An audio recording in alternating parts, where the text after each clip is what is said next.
You are listening to Dove Valley Deep Divers with Erick Trickel and Lance Sanderson. Ball comes out of the hands of Newton.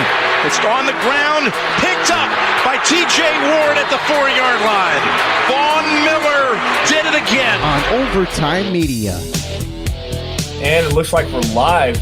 Mile high hello, everybody in Broncos country, and welcome into another episode of the Dove Valley Deep Divers live podcast. I am your host, Lance Sanderson, as always, and joining me today is my good friend and colleague. He is your Denver Broncos insider and Mile High Huddle senior NFL draft analyst, the one and only Erick Trickel. Erick, it's been a very interesting 24 hours. It's just seeing these new mock drafts come up and everything that's going on with the community. Last night was a great talk doing our mock drafts, our last ones before we get into the Thursday episode and whatnot like that. And also the Mile High Huddle Roundtable coming up tomorrow night as well. But dude, how you doing today? It's good to talk to you again. It's good to be back on in front of everybody. What's up?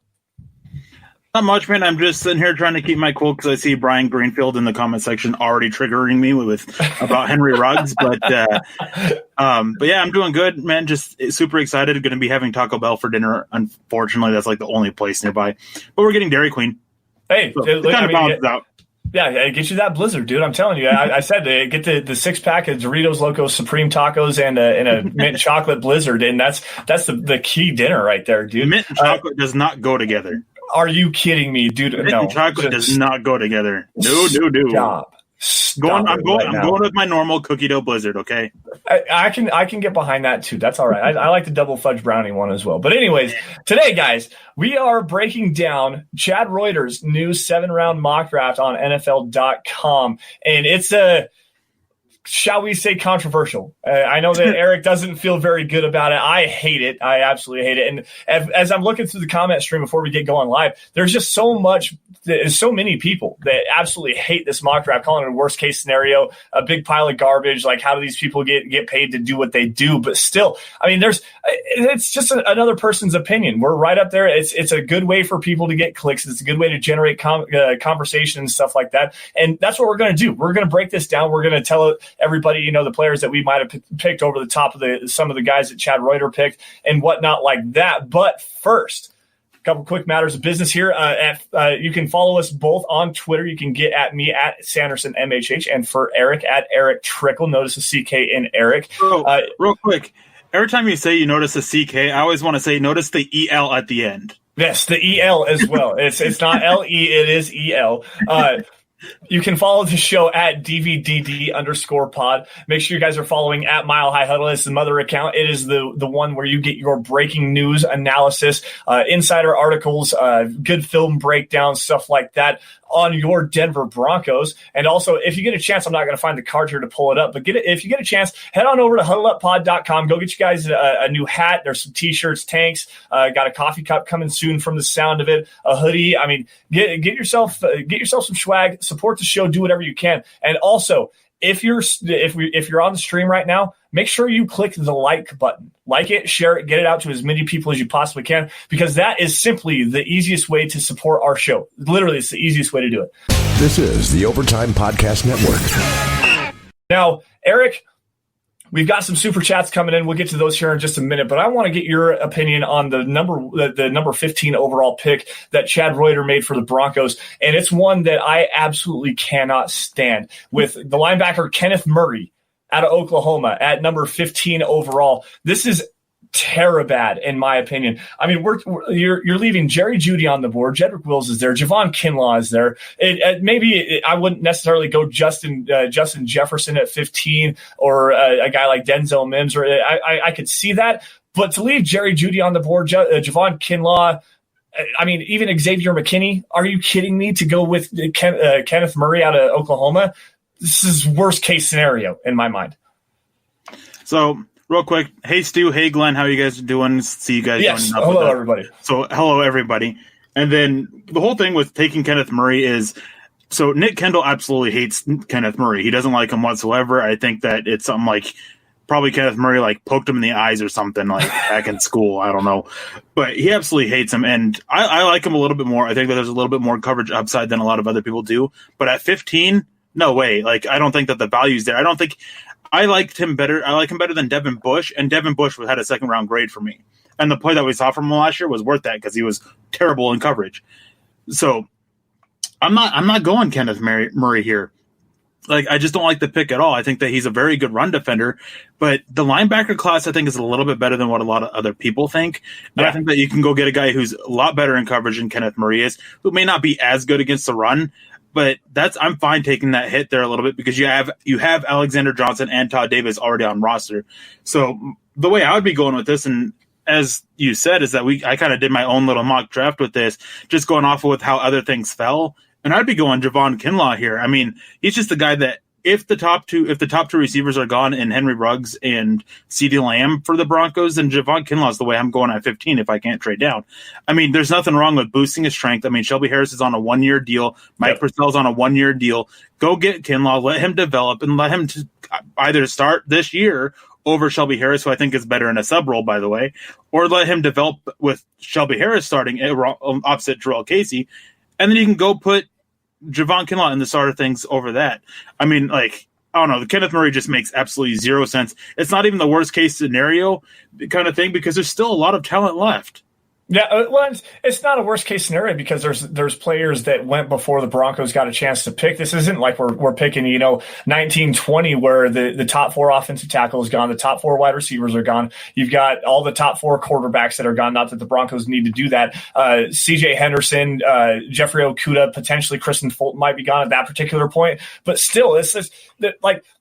To take Kenneth Murray over a high upside young linebacker that improved a lot at LSU last year and Patrick Queen, like I would rather take Patrick Queen at 15 over Kenneth Murray. Like there's, I see the higher upside with him in coverage. I see a guy that's a little bit more fluid, a guy that does a good job, high athleticism, kind of a guy that can go sideline to sideline, good tackler as well. Kenneth Murray is like as Nick likes to say, it's almost like watching a dog chasing a truck that's driving by. He sees ball and then go attack ball. There's no instincts. He doesn't play with instincts. He's not a very good mover in space as well. It's more of a let the ball come to me, and if I get a chance to go and do something with it, then I'm going to go and do something with it. Now, it's just so frustrating to see something like that happen. So before we move on, there's a couple things that in the comment section going on that I want to address. I saw somebody ask me a question about, let me see if I can't find it. Johnny Blaze. Eric, why do you think the Broncos should get a running back? Don't you think the team has other important needs?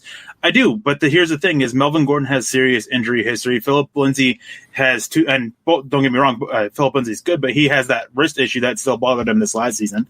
And Melvin Gordon and Philip Lindsay are just under contract until after the 2021 season. Then in the day and age of the NFL, you need to have 3 quality backs. Royce Freeman has failed. There is absolutely nothing that shows that he's going to turn it around all of a sudden. And all the analytics are going against him and everything, and I don't see it there. So I do think I'm not going and drafting a guy in the top 100. I'm not drafting a guy before probably round 5, 6, or 7. But yeah, I definitely think the Broncos should add a running back because it would also help take the pressure off of Drew Lock. And then I saw somebody else that's going on about how Shermer's offense doesn't push the ball, which he does. It all depends on who's the receivers he has. With the New York Giants last year, once he had Darius Slayton there, he pushed the ball downfield a lot more often. Then the same guy, I believe it was, made a comment about Shermer doesn't let his receivers, his second receivers don't catch more than 40 passes. That's not entirely true either. It also depends on who's there. If he doesn't have a quality number 2, then obviously he's not going to use them as much. I mean, with the Giants, a lot of people are pointing to that, but I mean, he had Saquon Barkley. And what? I mean, his other receivers couldn't stay healthy. Well, he also had Evan Ingram in the mix too, and Evan Ingram got his fair share as well. So yeah, I mean, they had a decent talent around, but the focal point of that whole offense was Saquon Barkley, and at receivers, and counting Evan Ingram with this group because he's more receiver than tight end in my opinion, is when they were healthy, you just had to spread the ball around, but they struggled to stay healthy. I mean, I can't remember how many receivers this last year that the Giants went through because they all kept getting banged up. If I remember correctly, Cody Latimer actually had a heyday there and did for a few days as well. But anyways, so going back to the comment stream before we continue on our conversation, I'm going to go grab some of these super chats really quick. Nad Ludlow, super chat superstar, coming in with a $5 donation. Going to miss the show tonight, but just wanted to show some love. Hey, we love you too, buddy. It's all right. Hey, sometimes real life events happen. We know what's going on in the world right now. I mean, earlier today, I really didn't get a chance to break down what was going on with with all the mock drafts and everything as far as the Broncos goes. I had a birthday party to go to with my nephews. I mean, sometimes just life happens. It's not a big deal. We understand it. Flippin' Booch coming in with a $2 donation. We need a wide receiver, a center, a linebacker over offensive line. Thoughts? I guess I don't understand that because technically center is an offensive line. I'm guessing you're thinking like interior offensive line, which still is also a center, maybe a tackle. Booch, come back to us on that. Holden Adams coming in with a $5 donation. Holden, thank you. We see you, man. We see you on the comment stream a lot. What is your realistic home run scenario for rounds 1 and 2? Mine is take Ruggs at 15, trade up to the end of round 1 for Ruiz, take Chin at 46. Thanks, guys. Denver Broncos for life. Now, this is actually kind of an interesting scenario, but it's one that's very unrealistic. Just because if you're going to trade up into the tail end of the first round to go get a guy like Cesar Ruiz, you're going to have to give up 46. Like, there's just no ifs, ands, or buts about it. You're giving up at least 46 and probably 2 third-round picks to be able to make that kind of a trade happen. So the value there, I love Chin at 46, or you're going to have to give up a future pick. You might end up having to give up a future second, maybe even a future first, which is something that I never want to do. You want to maximize those first-round picks as much as you can. If you can gain more first-round picks in later years by trading off players, then sure, trade out of 15 and to someone like 30. Say Green Bay wants to come up and get a wide receiver, which I think would be a really good fit there. If they want to give up a future first round pick, so you have 2 in 2021, then sure, I can see that. But to give up your future first round picks, those premium players, I'm not about that life. That's just not going to happen for me. Yeah, I'm not sure how Denver would be getting up without either giving up a future first or second round pick and 46. Or a player that's a high quality player for them. I mean, I just don't see it. I mean, there's somewhere I kept seeing a bunch of people going off about how, like 77 and 118 will do it. And that no team's going to take that unless they are super desperate to get out of that pick, which I don't see why they would. I just don't get it. Like, it just doesn't make much sense for me to do that at all. So, well, I could see if you're going to give up 77 and 188, you might even have to give up what's the pick in the 90s, 93, I think, or whatever the heck it is. If you could give up those 2 third-round picks, you might be getting into the 50s area and get into the tail end of the second round. But to getting back into the first, you're giving up at least that second-round pick and possibly a future one. Let's see. There was another couple that had come in, and then after this, Brian Greenfield coming in, $2 donation. Brian, thank you, coming down off of Mount Rushmore. We really appreciate you, man. Super chat superstar the way that you are. I think we need a wide receiver, center, and a defensive back over linebacker or guard/tackle. And I would wholeheartedly agree with that. I know that you were very against going and getting Henry Ruggs in the first round just on your own personal bias, which is fine. Everybody has their own cup of tea, the way that they like to stir their drink, whatever you want to call it. Like Ruggs to me is amazing. I have Judy number 1 in the class. I know Erick has Lamb number 1 in the class. But to go up and get a wide receiver in the first round, if you're going to trade up to do it, I would agree with that. I could see a center as well, but I'm not going to trade up to do that. I could see trading up for Ruiz, but see what comes to you. I know Erick, you have Keith Ishmael, the center out of San Diego State, as a potential 4th round target. Matt Hennessy as well. Nick Harris, a guy that may not necessarily fit the scheme, but I could see that happening as well, seeing if Mike Munchak could do something with him. But a defensive back, obviously, of course, I would love to get Jeff Gladney. AJ Terrell, maybe. I'd rather have Trevon Diggs if I could have it in the second round. But, yeah, I could agree with that. I definitely agree to an extent. I think that it all really depends on who's the guard or tackle option is that's there at 15 early on. I mean, there's just a lot of variables in play. I mean, if it's a guy like Jedrick Wills or Tristan Wirfs, then obviously that's the way I'd be going because they offer that guard versatility. You can kick Graham Glasgow into center, and then you can sit there and let them get experience on the field and then move them over to tackle at some point either this year or next year. I mean, news came out that Elijah Wilkinson, who is terrible at right tackle, is going to be pushing Garrett Bowles at left tackle, and I don't think he'll win out. I think this is just trying to send a message to Garrett Bowles. But they have, I mean, if they don't pick up his 5th-year option, they can move on from Garrett Bowles after the season. They can move on from Jawan James after the season as well.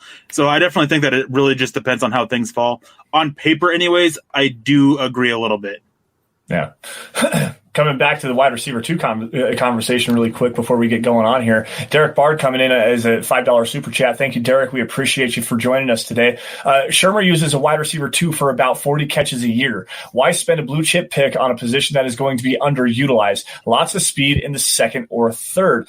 I see that, but also at the same time, I still disagree with it, man. Like, you go back to when Pat Shermer was the offensive coordinator in Minnesota, when he had Stephon Diggs and Adam Thielen. Those guys both caught over 70 catches, over 1,000 yards apiece, had a handful of touchdowns apiece, and that offense was clicking, even with Case Keenum as the quarterback. I mean, yes, they had Dalvin Cook running the football, and he was running the ball very well. That offensive line, I think, was playing a little bit better than credited. Their defense was also lights out, as well as Xavier Rhodes. Trey Waynes was doing a very good job on the outside. But just going back to the wide receiver 2 conversation, if he has 2 quality wide receivers, he's going to figure out a way to use them. And he's going to find, if he has a quality pass catching running back coming out of the backfield, like a Dalvin Cook, or say, Melvin Gordon, he's going to figure out a way to incorporate them into the offense. He's going to do what he can. Pat Shermer is pretty, what's the word that I'm looking for?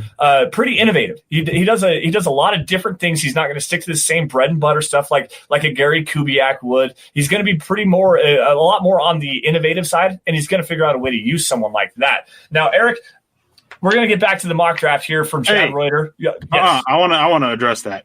So Here's the thing with this. Is there's a lot of variables in play about that, and I know that his average for the number 2 receiver is right around 40 catches. But you have to look at when he has the talent, what injuries are occur. Looking at the 2019 New York Giants real quick. Sterling Shepard had 57 catches. Typically, your number 1 receiver is having 90+. Saquon Barkley had 52 catches. Okay, that's your running back. Golden Tate had 49. Darius Slayton had 48. Evan Ingram had 44. Caden Smith had 31. Cody Latimer had 24. Benny Fowler had 23. None of these guys played a full 16-game slate. The most of them that they played was 15 with Cody Latimer. Then Darius Slayton played 14. So he was dealing with injuries from those guys that he just couldn't sit there and continuously use them. When he has the talent there at number 2 receiver, he uses them. And when you look at a guy like Henry Ruggs, you don't need to get him the ball for him to have an impact either. And I think that's what a lot of people are forgetting. They just want to look at that production directly on hand. And that's just... it's not the right way to look at it with some players. And Henry Ruggs, that's the case. He's still going to be a guy that's going to be able to go catch you like 70, 80 balls during the season and go pick up 1,000 yards and a handful of touchdowns for you. But it's what he's also not opening up without the ball in his hands too that people have to factor in. This is the Overtime Podcast Network. And just like James coming in here, he says, isn't that more of an argument for Ruggs? He affects more than the other receivers, affecting defensive coverages, giving Sutton one-on-ones that would have a chance to house those touches. And also, we talked about this last night, and I know it's a big talking point for anybody that's talking about Henry Ruggs right now. Just the amount of times that when he touches the ball, it's like 24.8% of the time he touches the football, he takes it to the house. And it's not just, go up and get as a red zone target. He's doing it from distance as well, almost 30 yards on average per touchdown.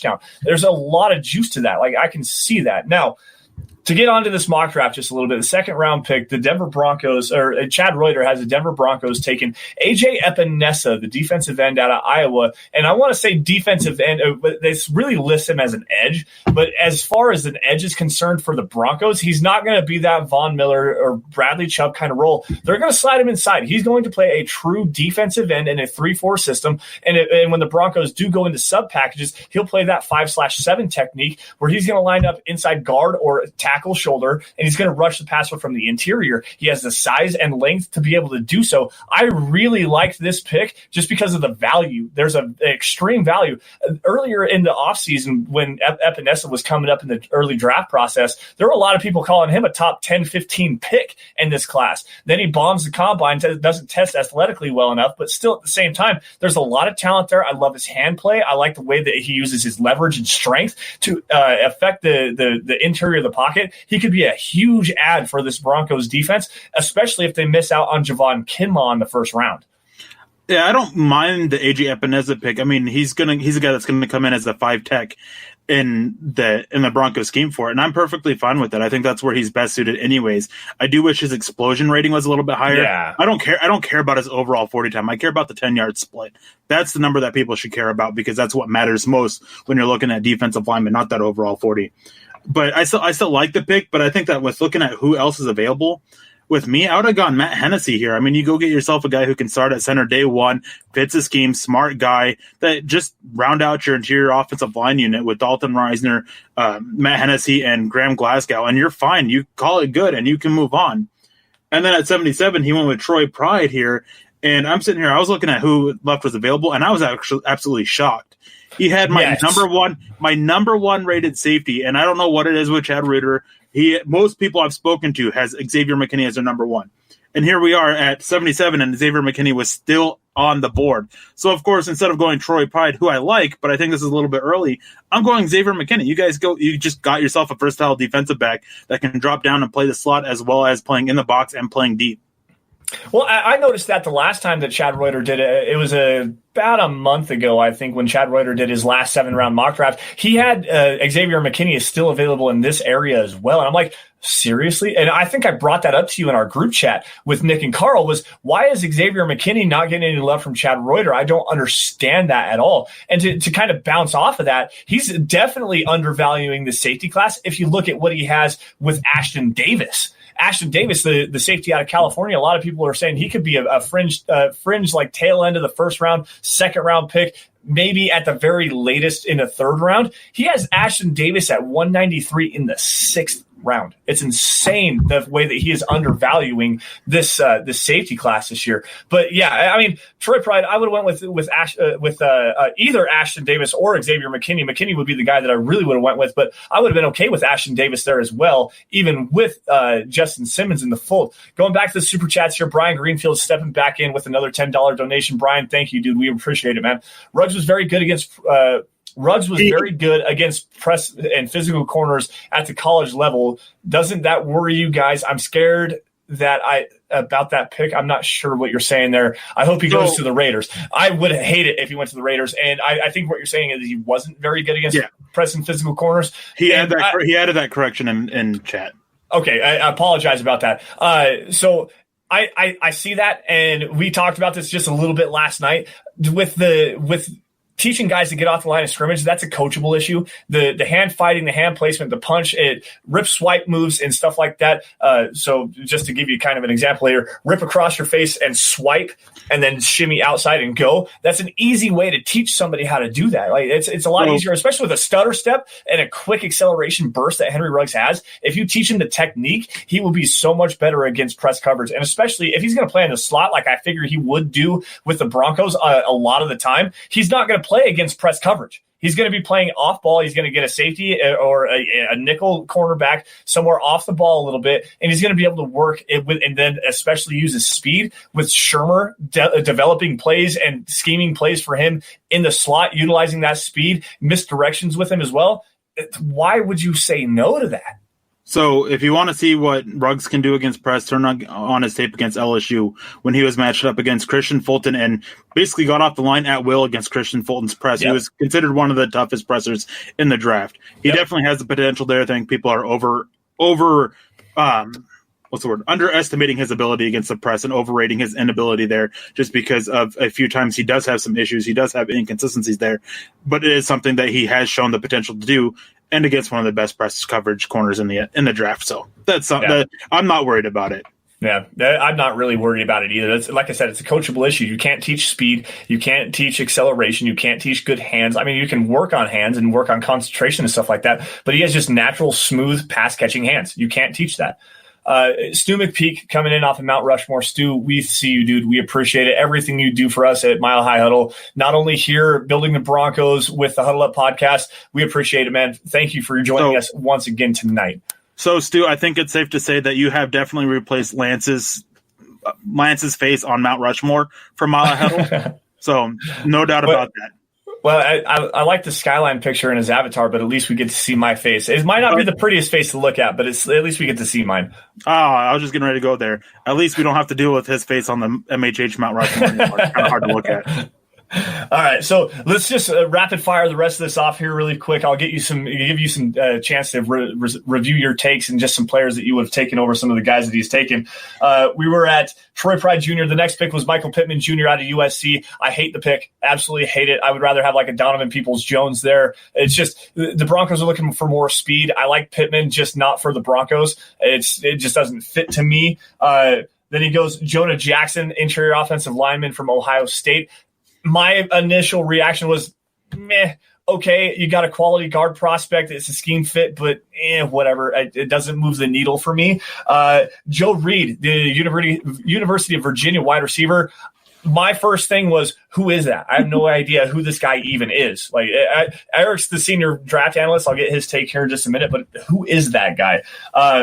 Cam Clark, the offensive tackle out of Charlotte. Again, no idea who that is. Jake Luton, the quarterback from Oregon State, long, tall, lanky, no arm, no. It's a developmental quarterback. I guess I could be on board with that, but no. Then you get Miles Dorn, the North Carolina safety. Don't know anything about him either. And then Raymond Calais, and this was where my analysis actually came back and said, finally, he did something right. So going over this is, I'm with you. I absolutely hate the Michael Pittman pick. Here's the thing. He's Cortland Sutton Jr. Yes. Like, you don't need two of those same types of players on an offense. It's just not going to work. You're going to have issues with spacing, and you're just going to have issues with lacking the versatility that you need on an offense to really, push the ball and attack defenses. I mean, with guys who are left available, you had Darnay Holmes, Akeem Davis-Gaither, Kyle Duggar, Laryl Murchison. I would have gone Akeem Davis-Gaither here. You have a guy who's versatile on your defense that can go sit there and move him around, let him play in the nickel. You can let him play a little bit as a deep safety. You can just move him around and have a versatile piece. Something that is a big focus with defenses nowadays is you got to have versatility. It's like on the offensive line. You got to be able to play two spots. If you don't, teams aren't going to like you as much. You have to have that versatility. At number 5, Jonah Jackson. I actually really like Jonah Jackson. I think that he's actually a really good guard prospect. But my thing is at this point, I'm looking at who is left available, and I see Michael Ojemudia out of Ohio or out of Iowa, and I'm just in there. All right, we still need a corner. I mean, I've already gotten a defensive back. I've already gotten a linebacker. We still could use another defensive back because I think that the Broncos could be going around to more of a more defensive back type look, kind of like a 4-1-6, maybe even an empty linebacker set with a 5-6 front, just letting those linebackers or letting those defensive backs play it like a safety or play like a linebacker. I mean, sorry, I thought there was a knock at my door. Then with Joe Reed, I like him as an undrafted free agent. I mean, this is a guy that I think that he can really be a weapon for an offense, but he's definitely got to have a lot of development needed. Not a fan of that. And with looking at who is left available, I see that Donovan Peoples-Jones is. I mean, this is a guy who has decent speed. He can work decently after the catch, can go challenge outside, challenge inside, just a guy that you can just move around and attack defenses in different ways with. That's the way I would have gone. Then let's see here. Who is the next guy? Cameron Clark. Cameron Clark. I like Cameron Clark. I mean, he's going to be an interior offensive lineman in the NFL, not a tackle like he was at Charlotte. But he's a guy that I like. I would be okay with that pick at this point. But I'm looking at it and just looking at what Denver's defense could use some speed, some added speed to it. And went with another defensive back. Is it ideal? No. But here, what I was trying to do is I was trying to keep it within between the two picks. I mean, this is 178. There were 3 picks. 2 other picks between 178 and 181. Not a lot of options. L'Jarius Sneed was a nice one there. 181, Jake Luton. Not a fan of his. He's a guy. If you want a developmental quarterback, then there were other options left in Chad Reuters' mock draft to go. James Morgan, Kevin Davidson out of I can't remember where Florida International, I believe, is what it is. Yeah, and then Princeton for Davidson. I would have gone with one of those guys instead if you wanted a quarterback. But Devin Duvernay was still on the board, and I don't see it. He's a top 100 player for me. That's the way I would have gone. And rounding out the last two picks, Miles Dorn, the safety. Michael Onwenu was 253. I would have gone with Michael Onwenu. You get a developmental guard option. There's that. And then Raymond Calais, I would have left him second speed on top of speed for this offense and just letting them go to work in attacking defenses in so many different ways that they are so hard to prepare for. This is the Overtime Podcast Network. Yeah, it's this whole mock draft actually left such a bad taste in my mouth that I went and there was a link to Bucky Brooks's first round mock draft is version 4.0 for him, and I was like, I like Bucky. I think that he does a good job. I think Chad usually does a good job as well. So I clicked on Bucky just to go get and wash the taste out of my mouth. And he picked CJ Henderson at 15 for the Broncos, and I had to shut my laptop down. I couldn't do it anymore. Seriously, CJ Henderson, I love the coverage ability. I hate the tackling ability. He just doesn't seem like a fit for the Broncos. He's better in man, not very well suited for zone. I think he has the ability to play in zone, but at the same time, it's just, man, come on. He had Henry Ruggs going to 21 to the Philadelphia Eagles. Seriously? Come on, it's upsetting to me. But let's get back to this comment stream just a little bit. Let's see what we can get. Eric, any other final thoughts on that while I go look through this really fast? I have nothing but respect for Chad Reuters, but this mock was terrible for the Broncos.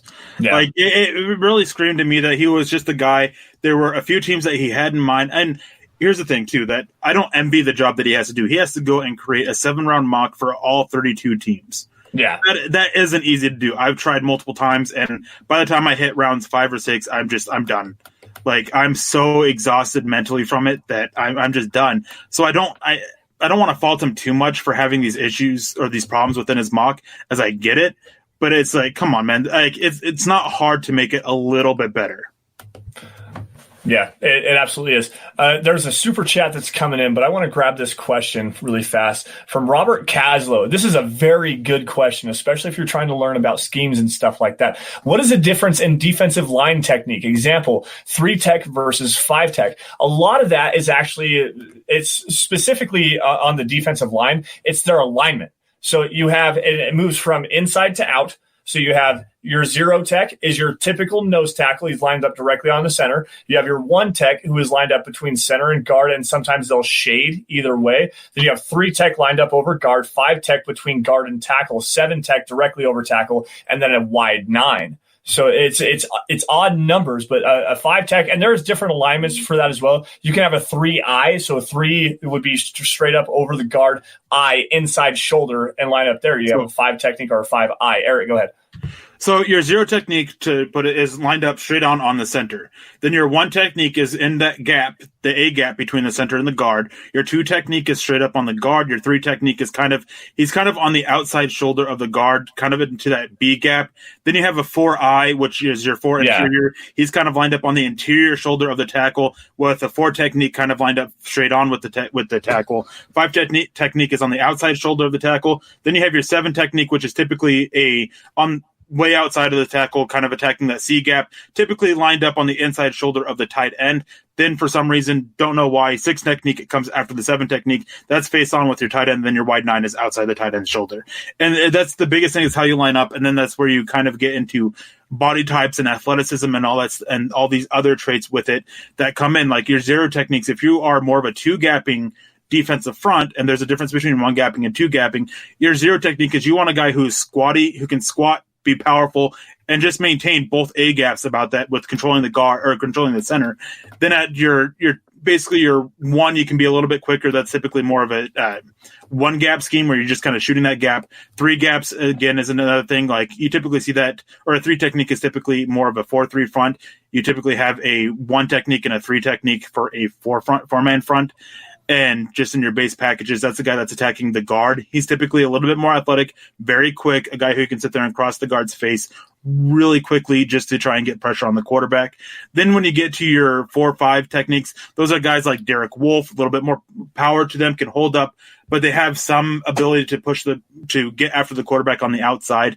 Your 7, 6, and 9 techniques, those are guys like Von Miller, Bradley Chubb, guys that are a lot more athletic, a little bit smaller, a lot faster, that can sit there and turn the corner, get underneath the guard, or get underneath the tackle's outside shoulder, and just bend the corner to get after the quarterback. Man, drop some knowledge really fast. I mean, I understand some defensive line techniques and stuff like that, but you went into a completely whole new level on my end.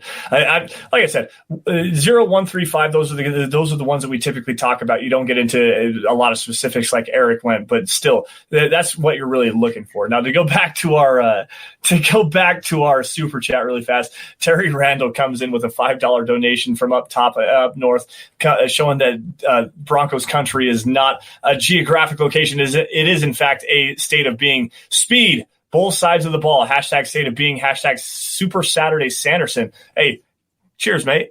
But yes, thank you, Terry, for joining us. There's a lot to learn. There really is a lot to learn, especially with Erick on the show.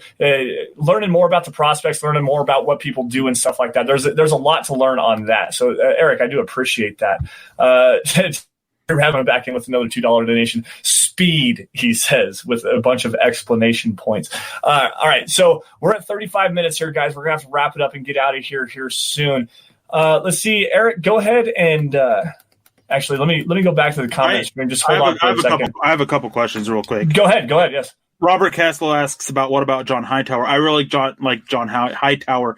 At one point, he had like one touchdown for every 2 touches that he had. Just tremendous player with what he can do. I really like that he has good speed. It's a little bit more straight line, so he doesn't have much wiggle after the catch. But you can use him as a running back. You can use him as a returner. You can use him as a deep threat.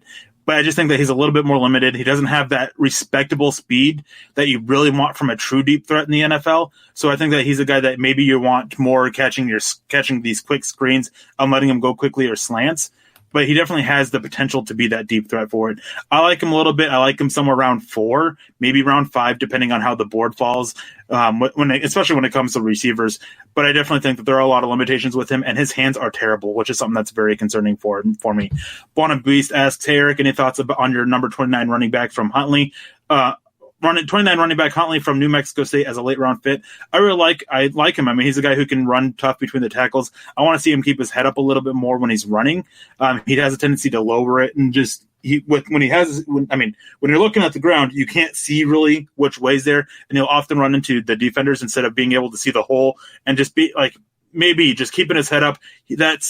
Could be an additional 2 yards instead of just nothing. And those 2 yards can be the difference between a first down and a third or fourth down. So that's something that he definitely needs to work on, is just keeping his head up, because he definitely leaves a lot of yards on the field as a result of that. Yeah. Brian Greenfield coming back in with another $2 donation. Thank you, Brian. Who do you guys like better, Mims or Jefferson? And I'm going to take this one away really fast. I like Justin Jefferson a lot, but the guy and I've been slapping this table for a long time, Denzel Mims is going to be the third wide receiver taken. I don't have him as my third wide receiver. I have it Judy Lamb Ruggs, and then I have Mims as my number 4. I like Justin Jefferson. I think he's limited to being a slot receiver. I think he can play on the outside, but he's better suited as a slot receiver. I think with the added benefit of Mims, the height, weight, speed, athleticism, the hands, the ability to go up and catch the ball, high point the football at the highest point, the ability of him as a blocker. I think he has a good technical route running base as well. I think that there's a lot to work with Denzel Mims. He can also play inside if he has to. It's not necessarily his strongest suit, but I'm with Nick on this. The added benefit of playing on the outside and as a player that can take the top off the defense, I think that I have Mims higher on my board for that specific reason. But I do like Justin Jefferson a lot. I'm not saying that I wouldn't like Justin Jefferson at 15. I could swallow Denzel Mims at 15. I think that he's going to go, well, stop it, Erick. I like if I had to take Denzel Mims at 15, I would be okay with that. I wouldn't take Justin Jefferson at 15. I'd look for a trade back if I had to do that. So here's the thing with this is that Denzel Mims is definitely the better prospect because he can play outside. So with Justin Jefferson, he's a guy who he played 5 snaps outside last year compared to like 870 inside on the slot. And he was definitely effective inside the slot more than he was on the outside, going back to his whole career at that. Then real quick, there was a bunch of other questions. You guys are really coming. They're coming in so fast. I can't even keep up with it. King Hicks with the $2 donation. Thank you. Speed. Hashtag Hicks. Hashtag Terry. Definitely agree, man. The whole team can use some speed for it. Let's see here. Where is it? Jeremy comes in. Can you rank second tier OTs? Isaiah Wilson, Austin Jackson, Ezra Cleveland. Basically, if you switch Ezra Cleveland and Austin Jackson, that's how they go for me. I definitely like Isaiah Wilson. I think he has the power. I think he's got a little bit quicker feet than a lot of people think. Austin Jackson is way too raw, and I've seen way too many tackles that are raw like he is just fail in the NFL for me to be super high on him. Ezra Cleveland has some issues with strength, but I think that he has enough technical base to just win off that technique, and I'm sure Lance disagrees, but no one cares about Lance's opinion. No, in fact, I like Isaiah Wilson. I don't understand the hype of him getting up into the first round right now. I think that Big Bully, the problem is that he's not very like a versatile prospect. He's not going to slide inside. He's not going to move over to the left side. He's specifically a right tackle. I think Austin Jackson has enough developmental upside that he can play both sides. He's not going to slide inside. Ezra Cleveland as well. So in that sense, I like Ezra Cleveland just a little bit more than Austin Jackson. Isaiah Wilson slides down to me because he is specifically a right tackle. There's not a lot of versatility to his game, and I do value versatility a lot. Brian Greenfield coming back in. How big is a drop if after Mims and Jefferson and is Rieger close? So how big is a drop off after Mims and Jefferson and is Rieger close? Yes, I actually think Rieger is it just depends on what you look at. I like the if you go back to the tape, he plays a lot faster than the time that he ran at the combine. But if you go back, and there was actually a controversy with that, some of the times on the TV times at the combine were actually a lot slower than teams were than what actually it was. So there was a still shot of Jalen Rieger with his hand still on the ground. It was like 0.05 or something, 0.04, 0.05 0.04 was actually on the clock, and he hadn't even moved yet. So that takes that 4.47 to a 4.43. I think that he's a lot closer to that 4.28, 4.32 area that he ran at his pro day. The 4.22, don't buy that, but I can see it.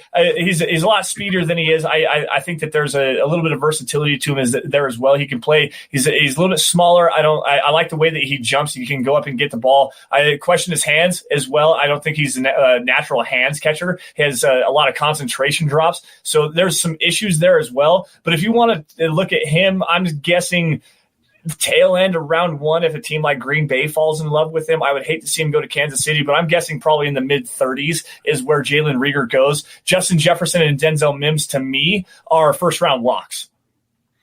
I definitely agree. I think that Jalen Rieger is pushing there. I have him lower than Brandon Ayuk, though.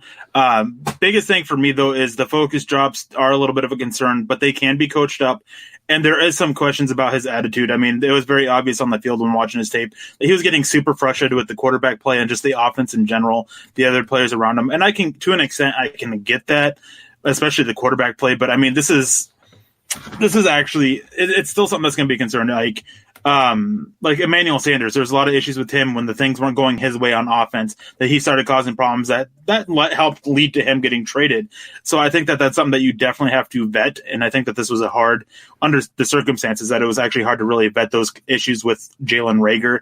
I mean, it's very easy to put on a front in front of a laptop computer, but meeting face to face, that's definitely a different issue and different ways to address that. So it's something to definitely factor in with this. And that's basically the reason why I think that I can actually see all 6 or 7 of those receivers end up going in the first. Yeah, I agree with that. I think that there's 5, maybe 6. So it would be the big 3: Mims, Jefferson. So there's 6, maybe a 7th. It's going to be Rieger or Ayuk. And I actually was doing my mock draft, the big fan-driven one, and I had a guy that come on and said that Brian Edwards, wide receiver out of South Carolina, was going to be taken by the Seattle Seahawks at number 27 overall, and I about died laughing. So actually, after you messaged that to me, because he did message this to me earlier, is I started thinking about it, and I think that, don't get me wrong, I think that the late first is definitely a little bit rich for him, but I can get why some people like him. When I watch him play, I see a little bit of Demaryius Thomas in his game. Yeah, yeah. He definitely can do some stuff after the catch. He's definitely a big guy that can go get it. Definitely like him. I think that he's not as good as Demaryius Thomas was, but there's definitely that kind of role for him in the NFL that I can see somebody falling in love with him and taking him a lot earlier than people expect. Yeah, especially if the foot checks out. Yeah, that's fair. I like him. Long, lanky, big athletic guy, kind of a guy. I like him a little bit better as a deep threat than Demaryius Thomas. But yeah, I could see that coming out. I actually had this kind of a weird conversation with myself earlier today, just thinking back, and Nick asked this question: what is your favorite draft crush, like a prospect to a team? And I was thinking about it. I was like, Denzel Mims at 30 to the Green Bay Packers to pair with Devontae Adams, that to me is amazing. But then I got to thinking just a little bit about the meteoric rise that we saw with Denzel Mims and the way that he rose up draft boards the way that he did. Height, size, weight, speed, athleticism, meteoric rise, limited as far as a route tree goes, but still has a good technical base to work with, runs a 4.38, sneaks into the tail end of the first round, Demaryius Thomas. I'm not saying they're the same kind of a player, but I mean, Denzel Mims is 6'3", 207. Demaryius Thomas, 6'3", 228. They both ran a 4.38. They both jump out of the building. Meteoric rise. I can see the comparison there. I'm not saying that that's who they are. I think that Denzel Mims is actually a different receiver than Demaryius Thomas is, but still, it was just kind of a fun conversation that I had with that. So, real quick, Robert Caslow comes in and asks, who is Burgess? And when Nick made that question, I actually thought that probably my favorite fit in all of this, and it's with the Broncos, is Terrell Burgess and the Broncos. I don't think that there is any player in the Broncos in the draft that makes more sense for the Broncos than Terrell Burgess. This is a guy who he can be an elite nickel, he can play a deep safety, and there's enough physicality to his game to sit there and be not great in the box, but be effective in the box. I absolutely love his game. He's a safety out of Utah. He only has 1 year experience as a starter, so that is a little bit of a concern. Maybe it's just that they just started to tap into the potential there, and so he can still continue to growing. That's what I would be betting on with him, and I would definitely take him at 77 overall. Or if Denver decided to trade down from 46, I would start looking at him then too. Absolutely love his game, love his fit, just really good player. And then Bill Allen comes in. Awesome guys, awesome job, guys. Keep it up. Broncos, #Broncos County, Mississippi. Yeah, definitely. Thank you for your support. We definitely appreciate that. Hope everything is going well for you guys down there. Yeah, absolutely, dude. State of being. #State of being. There was one other question. We got some more super chats, but there was one up here that I want to go grab really fast. And so you're looking for that real quick. Terry Randall comes in with a $2 donation. Smash the like button. Yeah, guys, definitely smash that like button if you guys are enjoying this. It helps support the channel. So just smash that like button. Yes, absolutely. Smash it.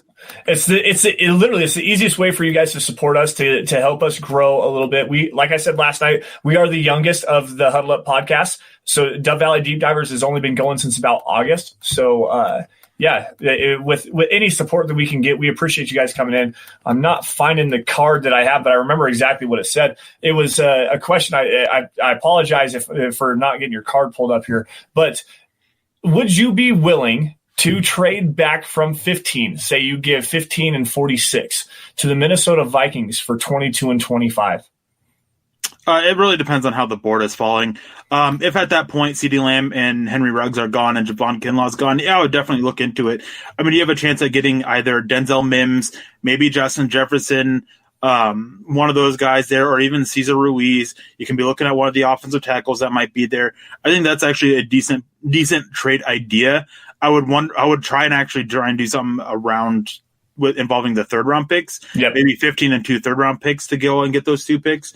Even at that point, I'd be willing to throw in a 2021 third round pick for it. I'd really want to keep that 46th overall pick. But I agree with that. Yeah, keep as many picks inside the top 100 as you can. I would be willing to do that if you could do like a 135 drop down. So let's say a 1577. Honestly, I might be willing to give up 118 and then a fifth or 6, something like that, if you have to throw on top to sweeten the pot just a little bit. 135 to drop down for 22 and 25. Targeted Denzel Mims, a Justin Jefferson. Maybe you can get a Jeff Gladney coming in, maybe a Ross Blacklock out of TCU. That might be a decent pickup for the Broncos.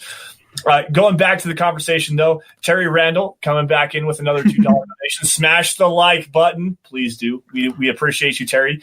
There's another one here, and then we're going to end up having to wrap it up here quickly, guys. So, any last-minute questions. Stephen Baumgartner coming in. Any more word on the Broncos-Brown trade in the first round? Steve coming in off of Mount Rushmore. Thank you with the $5 donation. We appreciate you, man.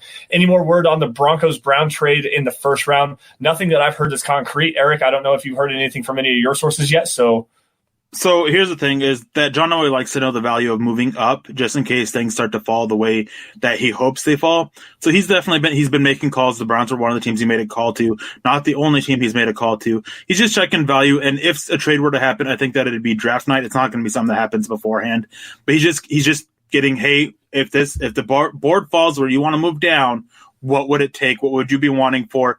Because you don't want to go into the draft and just be like, all right, all of a sudden we want to move up to number 10. Let's just call them and see what we can get for them. You want some idea going in because it just takes a lot less time off of it. And I think this year, especially taking as much time off as possible of trying to get trades done is going to be tremendous for teams or be good for teams.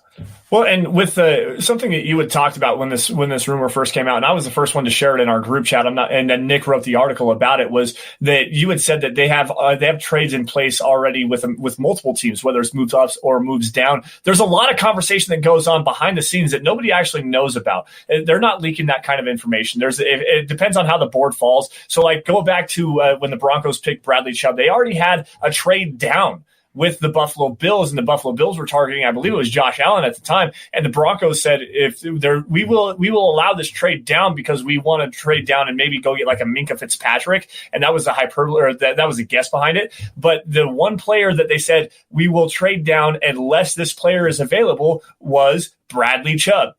And guess what happened? They had Bradley Chubb available, and they decided to null and void the trade with the Buffalo Bills. So it does happen a lot where there's conversations going on behind the scenes that nobody actually knows. Nobody's going to leak that kind of information. So just the fact that Michael Lombardi got this scoop and said, hey, the Broncos and the Browns are trying to incorporate a trade to get the Broncos to 10, move back for the Browns, target a wide receiver. Obviously, that's a move that you can kind of see coming. But it wouldn't surprise me if they have like the Jets on the horn, the Jaguars as well, Arizona, who is looking for an offensive tackle. If they think that they can move back, still get an offensive tackle or interior defensive lineman, I could see that kind of happening. Who knows what is actually going on behind the scenes? So there's a lot of variables with this, and yeah, teams typically, and the Broncos do have trades that are not necessarily set in stone because it depends on who's going to fall, how things fall, and everything like that. And as Lance mentioned, is in 2017 they actually did have a trade down, or 2018, whatever year that was. Seems like forever ago. It wasn't forever ago. They actually did have a trade down with the Bills, but it was all dependent on Baker Mayfield, Sam Darnold, and Bradley Chubb all being off the board. If those three went in the first 4 picks, Denver would have taken that trade. That's typically how teams operate. Here's the deal: if so and so doesn't fall to us, we'll move down. We'll take that deal. That's typically how things go. Last year, though, with the whole thing from moving down from 10, that was a little bit different. The Steelers just decided that, hey, we'll take a shot here in the draft, and they really rushed to get that done. And I think that's one reason why Denver was able to fleece them a little bit with that trade. Yeah. So another quick question. I got a really good one here, Eric. I'm sorry for interrupting you. I got a really good one here from Jinja Ninja 88. He's had it a couple times in here. Could we try and trade back into the first with the 49ers at 31 to take a center if we get a big 3 receiver at 15, maybe Hennessy or Ruiz? Now, the thing that makes this very interesting is with the 49ers, there was a lot of speculation leading up to even before free agency when the 49ers traded off DeForest Buckner for the 13th overall pick, the 13th overall pick with the Indianapolis Colts, that because the 49ers do have a dearth, there's not a whole lot of draft compensation for the 49ers, not a whole lot of holes on that team. They're a pretty well constructed roster, but for them to move back, help pick up some extra picks and whatnot like that, this is a move that really makes sense to me, especially if you can get away with not having to give up 46. If you have to give up that future second, maybe, but you better be identifying a guy that's going to be a long-term starter. I would like it a lot better if the Broncos were in a situation where they needed a quarterback and they needed to go get a guy like Jordan Love, if that was the way that they needed to go. With Locke in the fold, I would hate to give up 46 and maybe if that future second, but at the same time, it does make a lot of sense. If they get a wide receiver at 15 to one of the top 3 guys, and they really identify Cesar Ruiz as the guy that can move in, fill that starting center slot for a long time and solidify that offensive line for the next 3 years with Juwan James and Garrett Bowles as far as their contract future with the team up in the air. I could see it. I don't know. It's a very interesting move, though. I think that one of Matt Hennessy, Lloyd Cushenberry, or Cesar Ruiz, at least one of them, will be available at 46. And I don't think that what it would cost to trade up and go get Cesar Ruiz at 31 would be worth it to just not settle for one of the other guys at 46. I would really like Cesar Ruiz, but it would depend on it would have to be efficient. It would have to be cost efficient, and it'd have to be equal the value of just getting Matt Hennessy or Lloyd Cushenberry at 46. And I have a hard time seeing that happen. Now, the question that I had is Bill1293 came in. How big of a drop-off is there with Rieger and Ruggs? It's a huge, huge drop-off. I mean, Rieger is a good player in his own right, but he's not the deep threat in the way that Henry Ruggs is. He's not the same kind of threat against the defense that Henry Ruggs is. And then you have the whole issue with drops. Jalen Reagor dropped, 9 passes, I think, this last year, maybe 7. I can't remember the exact number off of it. And Henry Ruggs only dropped 1 pass this last season. He's only dropped three or four his whole career. Definitely a difference in hands. So there's a huge drop off between the two. Excuse me. Sorry about that. Yeah. Like I said before, Rieger's a fringe like tail end of the first round prospect, second round prospect for sure. The drop off with Ruggs potentially going to the top 10. It really depends on your flavor. I like Rieger enough, but like Eric said, the concentration drops really kind of drive me nuts. And he did have those concentration drops at the combine as well. It's not just on tape. He had that in the formal setting. Like, this is the one chance that you get to assuage those issues. He had 2 just stone cold drops in the gauntlet, and I marked it down when I did my winners and losers piece from the quarterbacks and wide receivers that Jalen Rieger continues to show those drop issues that we saw on tape. So with Ruggs, the hand security and everything that we've talked that into the dirt. I mean, why continue to just beat a dead horse? But let's see here. Let's see if we can't find another one really quick. Go ahead. Go ahead, Eric. We talked Ruggs. Thank you, Jeffrey, for jumping in. Realistically, who's our 1B? Lamb, definitely based off of everything that I've heard, CeeDee Lamb seems to be the 1B behind Henry Ruggs. And I think that Denver will move up for either move up for one of those 3 receivers, stay put and get one of them at 15, or move down and get some extra picks and target like Mims or Jefferson or Christian Fulton or Jeff Gladney or a different cornerback and pick up extra picks. Basically, that's how I think that it's going to end up happening with it. Yeah. We'll see. All right. So last one tonight before we get out of here. Brian's jumping back in. He doesn't have a super chat for us, but he has an interesting question. Center or defensive back at 46? Now, really just, again, this all is depending on how the board falls. We can beat that down into the ground as well. Like, it really just depends on who is there. If you can get an opportunity to get like a Trevon Diggs, I like Trevon Diggs a lot. AJ Terrell, I think that he's going to go in the tail end of the first round. Noah Benigani, I don't think is going to be there for the Broncos at 46. Just, I don't like him as a fit there. If you can get a Matt Hennessy, something like that, sure, then absolutely. It just depends on who the board, like how the board falls and who is actually available. Really, it's hard, it's too hard to tell. I like both fits. If you find a guy that you like and a guy that fits what you want to do, there's just either or is fine to me. Yeah, I definitely agree. I think it just definitely depends on how the board falls. I mean, if Jalen Johnson's there and Matt Hennessy's there, then that's a hard discussion to have. I think in the end, I'm going Jalen Johnson, but it just really depends on how the board falls. Yeah. Buona Beast comes in and says, I think Eric has a video on that. I'm not sure what you're talking about with the video, but yes, guys, remember to check out my video or the videos that we have up on YouTube. There's a full playlist of the Finding Broncos series, which is my series that I've been doing for multiple years. And basically what they do is they're about 1.5 minutes each, and they just talk about how certain prospects fit with the Broncos. And just go ahead and check them out. If you guys want to find out if a good player is a good fit or not, that is probably the easiest way. Yes. All right. So for tonight, guys, that's going to wrap it up. We're going to stop here for tonight. Thank you all once again for joining the Dove Valley Deep Divers podcast. You guys can follow the show at DVDD_pod. You can follow me and Eric. You can follow me at Sanderson MHH, and for Eric at Erick Trickel. Notice the CK in Eric and the EL in Trickel.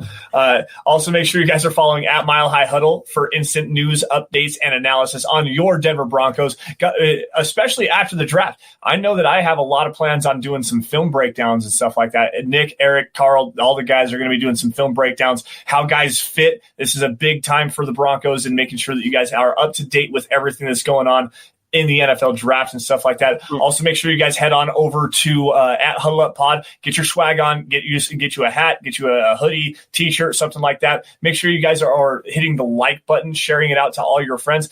Do whatever you can to help us out here just a little bit. Now, Eric, you got some things on your head, and it looks like they're a little bit cockeyed, but any last words before we get out of here? Yeah, definitely.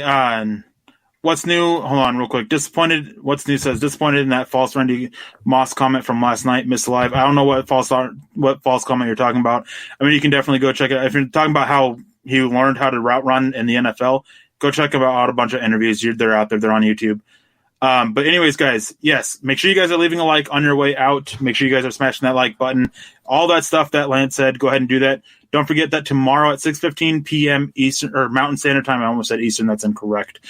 We will be doing our annual mock draft roundtable. All of the guys are going to be on it, including Lance and myself. That's going to be going live at, again, 6:15 Mountain Standard Time. Make sure you guys are there to see how that goes down and just see the funny stuff that Nick and I and Lance and I and everybody and I get into. But also on top of that, keep an ear out because we do have plans for the NFL draft. The plans are set for Thursday and Friday right now. I'm pretty sure you guys will get a lot more information about it tomorrow when Chad is back on the show running the whole Mile High Huddle roundtable mock draft. So, guys, make sure you're there for that information because you guys are going to want to hear it because it is some amazing news that you guys are going to be getting. So, with that, guys, thank you guys for tuning in. Stay safe out there. Yes. One last quick thing that I saw here. Jeffrey Green coming in with a comment. I have to get the super chats working. Great job, Eric and Lance. First off, no, you don't. Just joining us and having a good time talking some football with us. Don't worry about the super chats, man. We get it. We understand. We just love that you guys are here. So real quick, what's new? He had 17 touchdowns his rookie year, 1,300 yards, not knowing how to run routes. Not true. It is true. Multiple interviews out there. I remember watching them multiple times. I just watched them just last week, I think it was, because somebody sent them to me. It's definitely true. And here's the thing about that is people can still perform without knowing how to run routes in the NFL. Yes. Especially at that time. But that's anyways, guys, that's going to do it for us tonight. For Eric, I am Lance. You all stay safe. Take care. Have a great evening. Thank you for joining us on Dove Valley Deep Divers. Have a great night. You've been listening to the Huddle Up Podcast. Join Broncos Country's deep divers at milehighhuddle.com to keep the conversation going.